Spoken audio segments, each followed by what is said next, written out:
fiction, science fiction, horror, fantasy, crime, LGBT, thriller. You have now entered the House of Mystery with your hosts, Eric Shapiro, David North Martino, John Copenhaver, and Al Warren. Heard on KCAA 106.5 FM Los Angeles, 102.3 FM Riverside, and 105.0 AM Palm Springs. Malcolm Robinson, thank you for being here. It's a pleasure to be on your show. I'm looking forward to talking about all the wonders, mysterious of the universe, yeah. Yeah, and there's quite a few. Before we get into the books and all the stuff you've done, why did you first get into paranormal? Like, what drew you into it where it's full-time now? Yeah, as a small boy growing up in Scotland, I always had this fascination for all things weird and wonderful. And I started to read books on ghosts, but these were more fictionalised. And I went, well, really I must get my teeth into something more substantial. So I started to buy books which allegedly claimed true tales from people. Then I went on to the books of Eric von Daniken, various other books.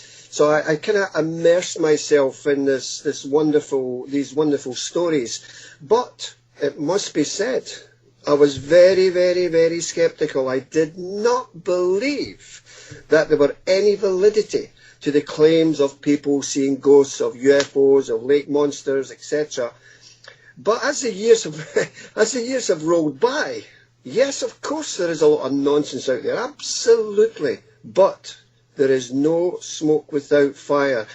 I formed my own society entitled Strange Phenomena Investigations back in 1979. I've been involved with many major cases in Scotland and England to do with ghosts, poltergeists, UFOs. I'm one of the few people on this planet that's been down in the Loch Ness submarine. And I was at one point possibly going to be working with Steven Spielberg, which we may come back to later on in the show. But as I've traversed through this journey, which has led me to where I am today, I've totally convinced of the sincerity, of the validity of life after death through speaking to doctors, nurses, people who have experiences. Yes, there is a case to be said about oxygen starvation to the brain and wishful thinking. Of course there is. But in the main, what I've personally uncovered is this, as I said, a continuity after physical material death. UFOs, well, again, I thought, what a load of nonsense. But I've seen some strange things in the sky myself. I've been part of many sky watches in England and Scotland and various parts of the British Isles. I've seen some amazing things, and I'm convinced now of the validity again that we're dealing with something non-human, something that probably has been with us forever, since time began. As to what they want, they being aliens, call them what you will, is open to question. But I would like to obviously discuss with yourself, Al, and Ken, and your listeners, some of the amazing tales that I've uncovered over the years to get me to where I am today. And it's all about getting involved. It's all about getting off your backside and truly getting your hands dirty and rummaging through all the cases and just trying to find out what's true, what's not true. And it's been a wonderful journey, which I'm still on today. It's a great, great ride. What is it that, how do you determine if something is real or if something's kind of, a little hokey? Like, how can you tell? Yeah, that's a very good point. And I guess without any instrumentation, we can have lie detector tests, etc. But people can lie under, lie detector tests. They can control the movements of their body, so they may be telling lies or telling the truth. So we have to be careful. We can't decide there and then that proves something, you know, passing a lie detector test. For me, you asked the question, but for me, it's a culmination of the people I've spoke to, of the sincerity. Admittedly, your listeners may say, well, Malcolm, you know, it's only just their words, and that's true, that's true. So it's a combination of the testimony, and believe you me, Al, I've whittled away a lot of rubbish, I've whittled away a lot of stories which sounds great, but it just doesn't tick the boxes, so to speak. So to answer your question, for me personally, it's a combination of really an in-depth interview with the witnesses, maybe studying any photographs that they've submitted to our society, which we would send off to experts here in the UK and in America for a second opinion, and trying to find out if this presumed UFO is a model hanging from a tree by a thin wire, or etc., etc. So for me personally, it's just a case of just truly believing in what they have to say to me. But I've got to be careful, because every single investigation we do as a research group, we go in still very sceptical. You've really got to convince us that something tangible is really happening, because although I believe in these things, it would be very, very wrong of me to just accept everything willy-nilly, and I don't do that, you know. So what would that evidence for you be? Can you give us an example of something that would completely sell a story to you? Well, probably, and one of the biggest things I've ever seen in my life, I'm going to share with you just now. I'm going to share with you and your listeners. I used to run meetings in London some years ago, and a lady approached me after the meeting, and she said, Malcolm, would you like to come and visit my home and see dead people? This could go either good or very bad. Very true. So I was a wee bit taken aback by that, of course, you know, that statement. But to cut a long story short, I said, yeah, of course, okay. And we arranged a time and date. So it's a little area called Chingford near London. And it was just a normal council house, as we call them here in the UK. And she took me upstairs, and she took me into a small bedroom, and there was a wooden cabinet with glass shelves with rings, coins, buttons on it, on these shelves. I says, what's that? Oh, Malcolm, these are apports. These are things that we've found in the seance room. They've just fell down out of thin air. We've went to pick them up. Oh, really, really hot. And she had little tags on them, etc. You know, it was quite interesting. She then took us into a secondary back bedroom, which was devoid of your main furnishings, apart from a tall, slender cabinet in one corner of the room. And at the corner of the room was a black drape. Behind the black drape was a singular chair. Next to the black drape was a small chest of drawers. And she says, Malcolm, shortly there'll be a psychic medium coming here to this house. He's going to go into trance, and he's going to bring phenomena forward for you to observe. And I says, great, fantastic. I says, can I check the room? Pardon? Can I check the room? Why? I need to check if you've hidden any microphones or recording equipment or any devices that I may misconstrue as something spiritual. So she said, yeah, on you go.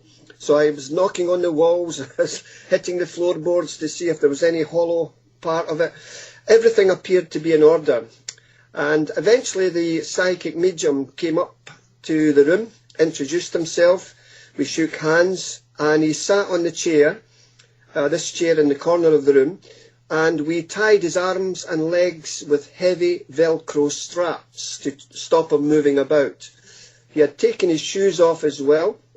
Then we pulled the curtain, this black drape, from one side of the room to the other, and 4 people, including myself, sat on chairs facing this black drape. You could see his socks sticking under the black drape. And we then extinguished the lights.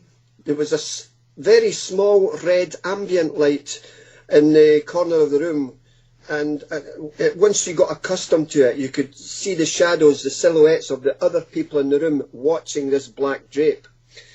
Now, on the walls of this bedroom were little bells, and suddenly they started to tinkle, tinkle, tinkle, tinkle. Then voices, male, female, old, young, pervaded the whole room. They were coming from the ceiling, from the floor, from the side, from your head, from your underneath your body, underneath where we were sitting, all over. And I thought somebody was throwing their voice. And I'm looking at, the silhouettes of the people next to me, but they were astonished as I was. And then suddenly, the black drape pushed itself right out into the middle of the room, and you could see a face, a man's face, was moulded into this black drape. Now, obviously, the drape had risen up a few inches off the floor, and you could see the chap, his feet were still resting on the floor. I forgot to mention, I padded his body down prior to him sitting down to see if he was secreting any hidden telescopic rods, etc. There was nothing on his person. And then that went away again. And then suddenly the room got extremely cold. Freezing cold, like one of those industrial lorries with the hooks of beef hanging up inside the lorry. It was absolutely freezing. And then this small chest of drawers, which was next to this drape in the semi-darkened room, started to move and flutter. Then it rose up into the air, moved across the room, and landed on my feet. Now, nobody was holding this. It wasn't a trick of the light. There were no wires, pulleys, anything. And it fell on my feet. Now, what happened next is quite comical, but it happened, I have to tell you. Suddenly, at this point, a voice boomed out in the room. Was Mr. Robinson impressed by this? What? And I jokingly said, I'd be more impressed if you took it back. We shall see what we can do. Now, what I did then, Al, was I broke the cardinal rule of psychic phenomena. Never, ever, ever try to hamper someone who's in trance, because they're allegedly creating this effort to make spirit happen. So what I did was I hooked my finger, one of my fingers on my right hand, under the lip of this chest of drawers, the top drawer. And I said to myself, this chest of drawers is going nowhere. And then I said, okay, take it back. 1 minute went by, nothing. 2 minutes, nothing. 3 minutes, I went, I've got you now. And then suddenly, this pressure pulled on my finger. Now, please believe me, Al, and listeners, nobody was at either side of this chest of drawers to lift it up in the air. Nobody. Suddenly it just rose up into the air, moved across the room, and settled back down in the corner of the room. And boy, was I just couldn't believe what I was seeing. It was incredible.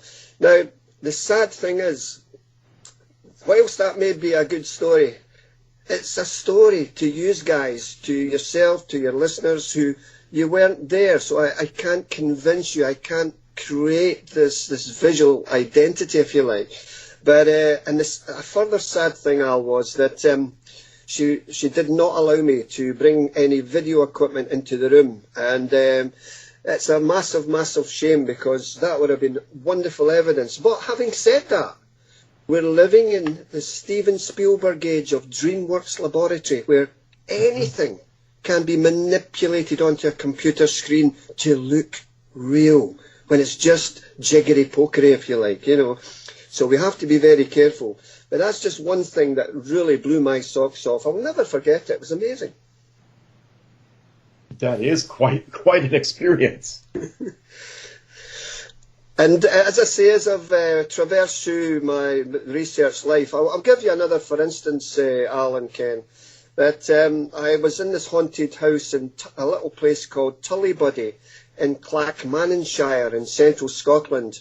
And we had all the recording equipment. On that occasion, we had video cameras, we had still cameras, audio recording equipment, and we were sitting in the darkness, not even a small light. And I said to myself, why do I do this? Because nothing was happening. There was nothing happening. Why do I do this? And then suddenly the whole room exploded with a myriad of tiny pinpricks of white light. Beautiful dancing lights like a November the 5th child's handheld sparkler. I dare say you get them in America, these sparklers. And it was all over the ceiling, all over the floor, it was all over your clothes, it was all over your body. And I turned to my psychic medium who was with us on that occasion. I says, Helen, what on earth is this? And she calmly says, oh, Malcolm, oh, don't worry, that's okay. It's just pure psychic energy. And that's okay. And I went, what? It's wonderful. After about 20 seconds, it was just like a dimmer switch. The sparkling lights effect just dim, dim, dim, dim, dim, and then we were catapulted into blackness again. So with fingers crossed, we approached the VCR equipment, press stop, press rewind, press play, and with fingers crossed, we were hoping that we had managed to capture something magnificent to show the skeptics. We pressed play, nothing. Nothing but darkness came up. And like I said a moment ago, even if we had have captured something, the skeptics would quite rightly have said, oh, good stuff, Malcolm, you've managed to put some computer graphics on it. Oh, well done, you know. So to ask, I think it was Ken that asked the question earlier, you know, what constitutes evidence for me? And would that have been evidence? Probably not, you know. No, and in your defense, I mean, it's not uncommon for things like that not to show up on video because it's an energy that is affecting you. Your mind is attempting to make sense of it, so it gives you a visual. You know, like the medium said, or the psychic said, this is a manifestation of psychic energy. It was. I mean, I've seen something very similar to that. There was a lady, now this is a big story, and your listeners may find this very, if not amusing, very strange. We were dealing with a case near, and again on the outskirts of London, a lady who claimed to be psychically raped by a spirit. And I think there was a movie out a few years ago on the same kind of lines of that. The Entity. That's the one, yes, that's the one. And so we do know, sadly, we do know that it does go on. And it was the very, very first time that I had ever been involved in a case like this. And the poor woman was terrified. She had the shakes. Obviously, as a researcher, you have to see if it's a medical condition. Is she making it up? Is she trying to get in the newspapers? Is she trying to pull the wool over your eyes? Now, we ticked all those boxes as she wasn't. She really, truly needed help. It wasn't a medical condition, although many people may disagree. Anyway, to cut a long story short, I went out with my girlfriend at the time, outside the house for a cigarette. We were gone maybe about 10 minutes or so, and we came back in, and we sat down on different chairs. And then suddenly I looked at the lady who was getting all these problems, and she was sitting in a chair in the middle of the living room, and then suddenly I saw these beautiful aquamarine lights, these beautiful goblets of glowing lights pervading all around her body. And I screamed out like a big girl. I went, my God, what the hell is this? And my girlfriend at the time, she screamed out as well, saying, oh, can you see it? Can you see it? Now this poor woman, she's going, what? What are you looking at? Missing the whole thing. Yeah. And the psychic who was there, she says, oh, yes, sorry, Malcolm, I forgot to tell you that when you were out with your girlfriend having a cigarette, I administered some psychic healing on the lady to try and calm her down. So, you know, what you're seeing is the remnants of my psychic healing. And that visually was astonishing, Al. It really was. And how I wish yourself and your listeners could have seen this. It's just one of these things that you least expect to happen, and it just happens, you know. Now, have you ever, in your travels and during your experiences, have you ever run into something that was demonic or malevolent, or perhaps a person who was possessed? Not as such. I mean, I have been slapped by nothing. I've had my hair pulled on a case by nothing. I've been kicked in an investigation in a haunted house by nothing. And so, whilst that can be scary, it wasn't malevolent, it wasn't bad. I mean, we were in a house in Kirkintilloch near Glasgow, and it was a massive big house, and it was a retired police officer's house. And we walked in, they were having problems with some ghostly phenomena. Now, when we walked into the house, Al, every single door in the house had a crucifix hanging down from it. Every wall in the house had a copy of the Lord's Prayer. And I turned round and I said to my fellow investigators, by God, have we got a case on tonight? So as we walked up to one of the child's bedrooms, suddenly it was like someone had pulled my hair back or brushed my hair with like fingers. You could feel separate fingers in my hair. And I said to Billy, who was one of the investigators, Billy, put on the light, put on the light. He's going, why? Just put on the light. And I thought perhaps maybe I had walked into a piece of ceiling, it had maybe fell down, a piece of plaster from the ceiling had fell down, or maybe it was a child's mobile, like a toy aeroplane hanging down or something. And when he switched the light on, there was nothing. Nothing was there at all. And but clearly that happened. And then one time when I was working in Scotland, I started at 6 a.m. in the morning, and I got up for work at about 5 o'clock, and I went downstairs into the kitchen. My wife at the time was sleeping soundly, very quiet. It's very quiet, it's early morning, everything's quiet. I go downstairs to the kitchen to make a cup of tea. And as I put the kettle on, suddenly I felt that there was something standing behind me. I don't know if you've ever experienced that gut sensation when you just know somebody is there, somebody's behind you. So I slowly turned round and looked, and I saw nothing. Nothing. Now, I was a bit shaken up at this. Then I went to my work, and when I went to my work, all my colleagues were looking sad. I went, guys, what's the matter? You look very sad. Cheer up, come on. Oh, did you not hear, Malcolm? What? Wee Bobby Smith died last night. Now, Al, this was a skeptic who said, Malcolm, you're off your head. There are no such things as ghosts.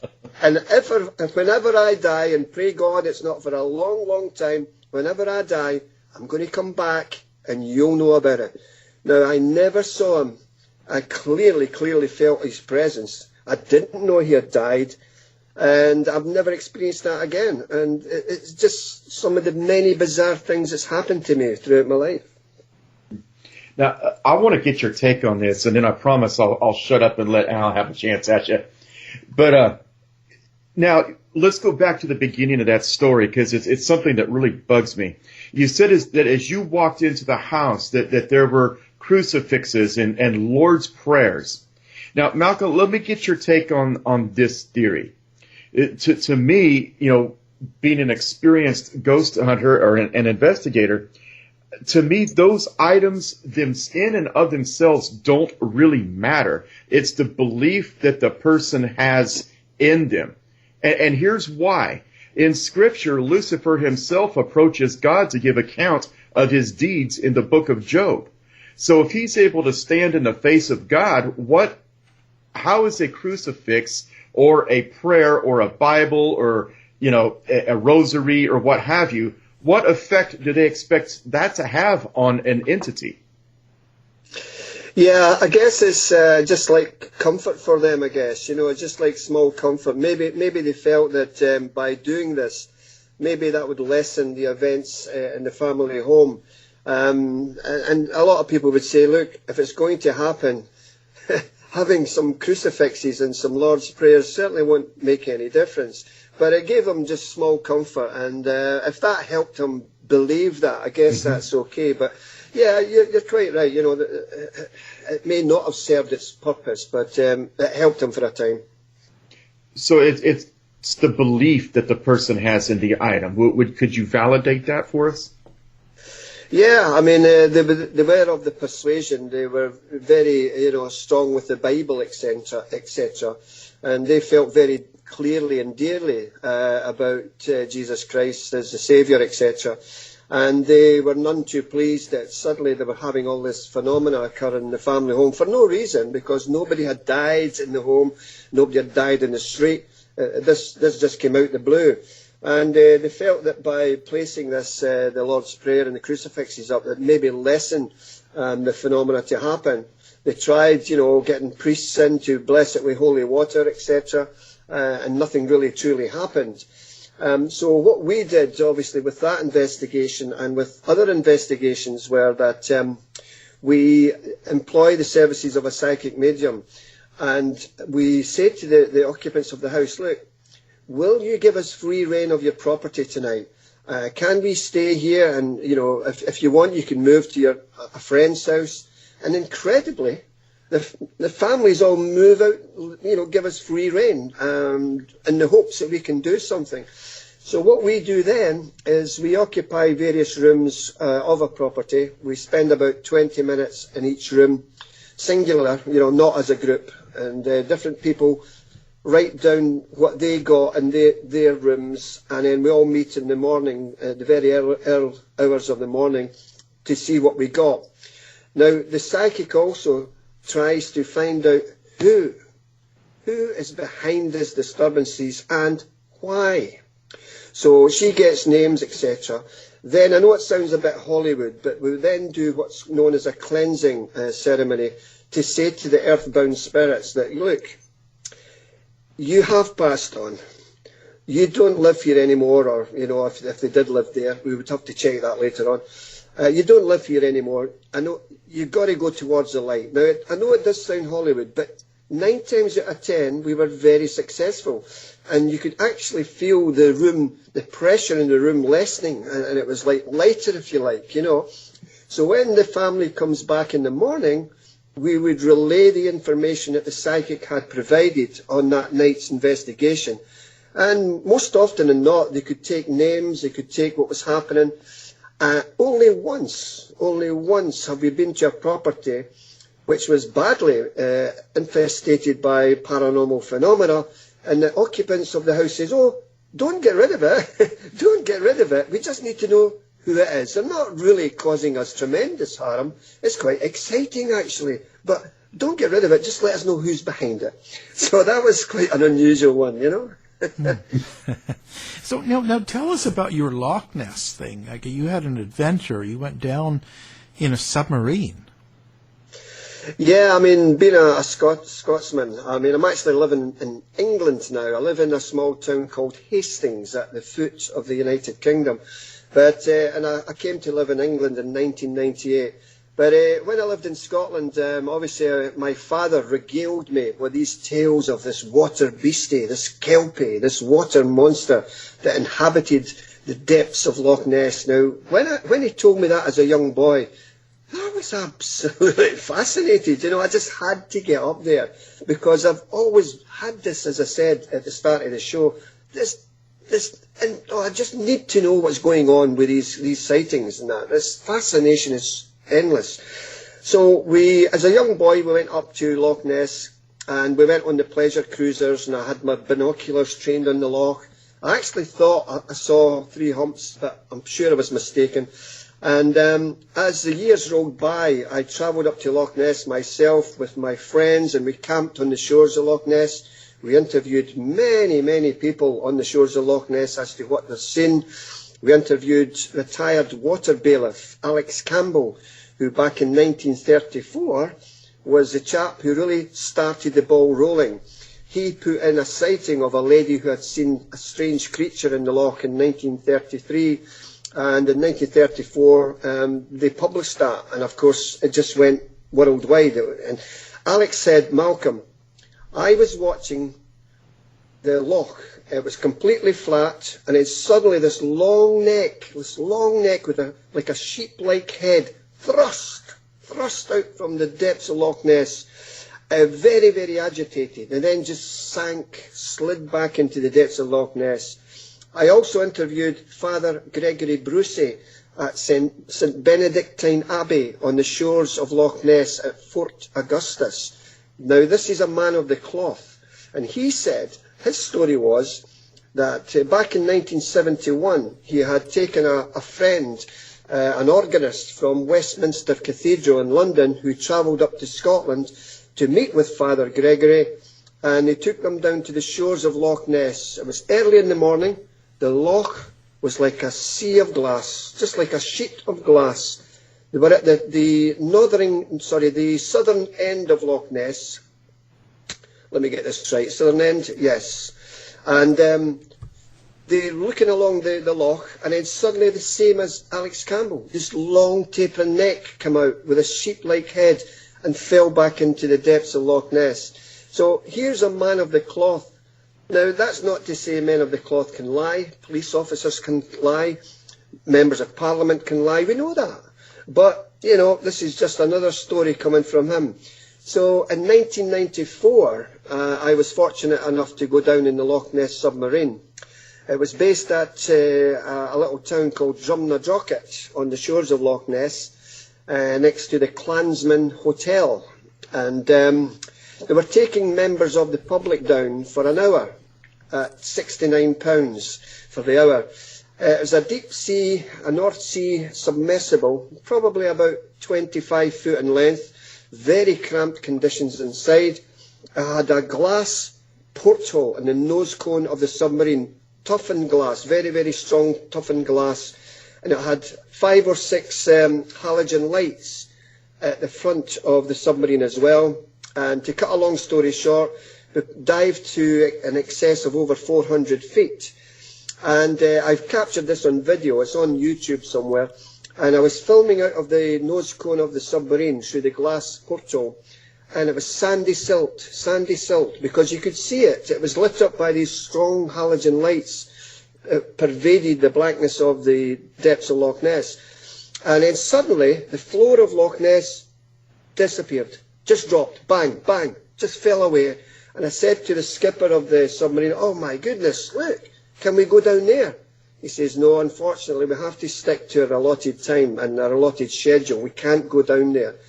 The submarine could go down to depths of just under about 900 feet or so, so it would have been fantastic to do that. And what happened after that was I got a phone call from a Scottish journalist, a newspaper journalist, who was writing a story on Loch Ness. And he says, "Malcolm, what would you do? How could you capture Nessie? Do you have any thoughts how you could capture Nessie?" And I did. I says, "Look, I have devised this. It's like, if you can imagine a boxing ring, you know, the ropes in the boxing ring, only on a much, much bigger scale and a much higher scale. And you immerse that in the floor of Loch Ness. Now, on these ropes of this imaginary boxing ring, you would have like these spherical balls with radio biopsy darts, a lot of darts sticking out. Inside this big device, you will have like a fish puree continually pouring out to attract Nessie. And as this creature came towards this boxing ring effect, big, much bigger in your mind's eye, as it pushed against the ropes, this would release like a grenade pin all these radio biopsy darts. They would fire about in every direction into the creature's side, not killing it, but neutralising it, so that divers can come down and collect it. So he went away, and next thing I know, I get a call again saying Steven Spielberg now would like to take up and provide you the money to buy this, make this happen. And this went sensational all over Europe, this young Scotsman trying to capture Nessie. But like all things, it never came to pass. Sadly, he went off to make some blockbuster movie, and the whole thing fell through.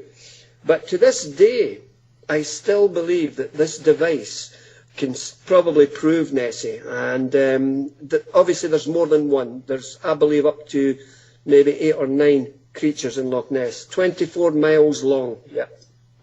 What do you think it is? Well, I don't think it's a plesiosaur. A plesiosaur cannot raise its neck out of the water. Loch Ness, as we know, is landlocked, but it wasn't 7 million years ago. It was open to the sea, and the story goes that perhaps some, creatures swam in from the sea. The land rose. Somehow, the water changed from a seawater into fresh water. I don't know how, but that's what they say. And these creatures were trapped. Now, Scotland is awash with other monster tales. In my book, The Monsters of Loch Ness, it's if you just Google that, The Monsters of Loch Ness, the history and the mystery, contains a lot of stories, not just from Scotland, but from Scandinavian lochs and various lochs all over the world. And I think sonar is the best evidence to suggest that there's something in Loch Ness. Now, back in 1987, a flotilla of boats named Operation Deep Scan were side by side, from one edge of the loch to the other. They traversed up and down the loch with the best sophisticated sonar that mankind could ever handle at that time. And what did they get? Well, they got 3 anomalous returns on the sonar scope. These were in excess of 30 feet. They were not grouped shoals of fish by any stretch of the imagination. And some of the boats about turned and tried to find it, but the signal had decreased in intensity, meaning that whatever massive object it was had submerged into the loch even further. So I think it's not an air-breathing animal. I know I mentioned about Father Gregory and Alex Campbell, they saw it coming up. It's an accidental breaking of the water surface as these creatures are trying to feed off the fish, probably about 5-6 feet below the water surface. So it's an accidental breaking of the water surface for me. Pretty interesting. So now the other thing you do on the UFO investigations, what kind of things have you seen with UFOs or aliens or anything like that? Yeah, I mean, I've seen a lot of things throughout my life simply because I've put myself into that ballpark. Probably one of the earliest ones was when I was about 8 or 9 years of age, so I was pretty young, of course. And I was playing football in a park, and it was a lovely summer's day. And then all my friends stopped playing football and looked up into the sky, and we were looking at this massive this white oval-shaped object just hovering maybe about 300-400 feet in the sky. Now, even then I knew that it was something bizarre, and then, you know, I took my gaze off it for a moment, looked back up, and it was gone. So again, all these things propelled my interest. In fact, at Loch Ness, here we go back, on the shores of Loch Ness, I was having a campfire with some Americans, Canadians, Germans, having a lovely evening at Loch Ness. The sky was awash, a myriad of stars. It was beautiful. And then suddenly this American woman screamed out, "What the hell was that?" And we turned round, and across the loch at the other side, it was dark of course, you could see the silhouette of the hills on the other side. And there was this massive big object, this white object, dancing, if you like, up and down from the hills. And then it stopped, zigzagged, stopped, and screamed off into the sky. So that was something else that I saw, you know. And but for me, probably one of the biggest cases that I've been involved with has been the A70 UFO abduction. Have you heard of that case? No, I haven't, no. Okay. Well, very, very briefly, I had never, ever worked on a claimed UFO abduction case. I'd heard about them, I'd read about them, but this was the first one that was drawn to my attention. So what happened was that Gary Woods and his friend Colin Wright, 2 normal guys in their late 20s, normal guys, no interest in UFOs whatsoever. They've heard about it, of course, yeah, on newspapers and TVs, but never no interest. All that changed. On the evening of August the 18th, 1992, these 2 men jumped into their car and left the city of Edinburgh, the capital city of Scotland. So they drove out of Edinburgh and they were driving down a road called the A70. Now, when you leave Edinburgh, the A70 goes out into farmers' fields, desolation, just fields, farmhouses, barren land for miles and miles. And as they were driving down this late at night, Suddenly, Colin, who was in the passenger seat, said to Gary, "What the hell is that?" Now, about 300 yards along the road was this two-tiered dark object, glistening, very black. Although it was black, it was shiny, it was pervading this strange light. And both men knew right away this wasn't a conventional helicopter, it wasn't an aircraft of any description. And so, rather than do a 3-point turn and go back, they decided to put their foot on the gas and scream underneath this object and get the hell out of there, you know. So, as the car was directly underneath this strange object, this object emitted a silver shimmering curtain of mist which descended from beneath the object and hit the car. Now, as soon as this effect hit the car, both men were enveloped in total and inky blackness. They couldn't see their hand in front of their face. They couldn't see the dashboard of the car.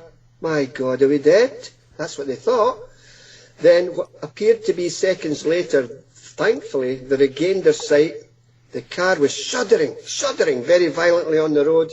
You had to control the steering wheel to make sure it didn't crash. And they travelled on to their destination, a small village called Tarbrax. Now, when they got there, they knocked on the occupant's door, who they were going to see. And the occupant opened the door and went, "Where have you been? You're an hour and a half late, boys." Now, the journey should only have taken 35 minutes, and they were well over an hour and a half they were late. So they proceeded to tell the occupants that they had seen this bizarre thing. So I'm trying to cut a long story short, because it is quite a long story, but that night and later nights, subsequent nights, they had strange dreams coming in of these, what appeared to be these alien creatures. Then they found scars on their body that previously were not there. We all know our bodies, we're all in the shower, we know what we've got. And my God, where have these come from? So Gary said to himself, my God, surely it's not one of these stupid bloody UFO things, is it? But what if it is? Where do I go? Who do I turn to? So he went to his local library and he went to the paranormal section and he picked out a book by Jenny Randalls, who is a famous British ufologist, and my contact details were in there. And so, anyway, he contacted me by phone. I invited both men to my house. I listened to their tale. I says, guys, would you like to go under hypnotic regression? Just to see if perhaps, big perhaps, something else happened that night. And both men quite rapidly said, Malcolm, please, we'll do anything. We need to know what happened, because nobody believes us. Even our wives don't believe us. They think we're going nuts. Yeah, we'll do anything. So we used a qualified hypnotherapist. We individually took both men back to that night. This is a couple of years later, by the way. It's a long story why it went that way. Back to that night, and under hypnosis, a typical abduction scenario unfolded. Now, under hypnosis, they claimed that the car was stopped when that light hit the car. They were taken out of the car by these small grey creatures. We know them as the greys, 3.5 to 4 feet in height, large pear-shaped head with black, inky almond-shaped eyes. And they were taken on board what presumably was this object and stripped of their clothing. They were then placed naked on these flat, raised tables, and some form of medical or clinical examination was conducted on their person. Now, Gary he couldn't move. The only thing he could move was his eyeballs. He says, Malcolm, I desperately wanted to punch one of these guys, you know, but I couldn't move. He says, I couldn't move. I desperately wanted to hit them, but I couldn't move. And some weeks later, Gary's wife, who refused to believe him, phoned my house, and I picked up the phone and I says, yeah, is that Malcolm? Yes, it's Malcolm, can I help you? It's Gary's wife, can I apologise to you? Why? Well, you know how I haven't supported my husband. Well, last night I was lying in bed next to my husband. It was late at night. My husband Gary was sleeping. I was reading a book. I closed the book, put the book on the bedside table, switched the bedside light off, and about 20, 30 seconds later, bang! Suddenly something had grabbed my ankles and pulled me down the bed. And I looked, and I saw, because there was a street light illuminating, penetrating through a slip in the curtains, I saw 3 creatures standing at the foot of my bed, and they waddled through the wall and disappeared. And I'm so sorry, Malcolm, I truly believe my husband now. And so it all goes back to the start of the show. What constitutes evidence? Is it a good story or a good photograph? But these can be doctored. So now you've got these books out and all that. Do you have a website that people could go to if they want to get a hold of you or see what kind of work you've done? Not a website as such. I mean, I do have my Facebook page, which is www.facebook.com/Malcolm.Robinson2. So that's where I mainly put a lot of my, my cases on, etc. And anybody who wants to contact me with any stories or provide any photographs, everything will be treated in confidence. Have you got any investigations coming up or anything planned? I may be looking at Scotland's biggest poltergeist case again, called the Socky poltergeist. Now, a wee bit before my time, 1960 this happened, but I'll be very brief. Have we got time to tell the story? I've got about 4 or 5 minutes. Okay. A little girl came over from Donegal in Ireland. She didn't want to move to Scotland. But the parents said, no, we're moving to Scotland. So reluctantly she came over and they settled in the town of Socky near Alloa in Clackmannanshire. No sooner had they been in the house than strange things happened. A chest of drawers started to move of its own accord. The local doctor and the minister were called in because there were bangings on the wall, things going missing, pools of water appearing. And the doctor physically saw, as Virginia lay in her bed, the pillow next to her depressed down as if a secondary invisible head moved onto that bed. And now if things couldn't get any worse, it followed her to school. Now this is all documented. I re-interviewed the teacher, and she says, Malcolm, oh my goodness, I remember it like yesterday. Back in 1960, the classes in Scotland had about 60 children behind the desks, and she said, I looked up towards the class, and everybody was writing away, apart from Virginia. Virginia had her forearms pushing down on her desk lid, and I says, Virginia, stop that. And as soon as Virginia took her forearms off the desk lid started to rattle up in mid-air. On another occasion, Virginia approached the teacher with her school essay and dropped it onto the teacher's desk. And as she did so, back in 1960, they had big blackboards and they point big long canes. So this cane, which was lying flat on the table, started to vibrate, and then it stood up vertically and started banging on the table in front of these horrified kids. And then the heavy school teacher's table started to lift up 4 or 5 centimetres from the ground and swing right round. Whereas the teacher, her stomach previously was in the long end of the table had turned round 90 degrees and her stomach was now facing the short end of the table. At this point, the whole class erupted in terrified screams and they all ran together to try and get out of this one singular door. So the teacher opened the door, but she couldn't. She couldn't open the door. It was like a heavy man was on the other side, pulling it forcibly, and she had to make a joke to the kids. Oh, I'm sorry, children. It appears that the door's stuck. I'll get it open in a moment. Just bear with me. And then suddenly the door just opened up and all these kids screamed shoo. So I'll be trying to speak to some of the children who were in that class and get some more testimony. But it's an incredible case. It really is. Oh, it sounds like it. Sounds like a whole nother show. Yeah. Well, this has been really interesting. And again, we're going to have your books up on our website, and we'll link your Facebook page as well so people can get a hold of you if they want. Again, our guest has been Malcolm Robinson. Thank you very much for being on the show. Malcolm, It's thank been you. a pleasure. To find out more about our show, guests, or to listen to past shows from our archive, please go to www.houseofmysteryradio.com. Show's over for now. Was it as good for you as it was for me? Well, good night. This has been a production of Something Weird Media. I'll be back.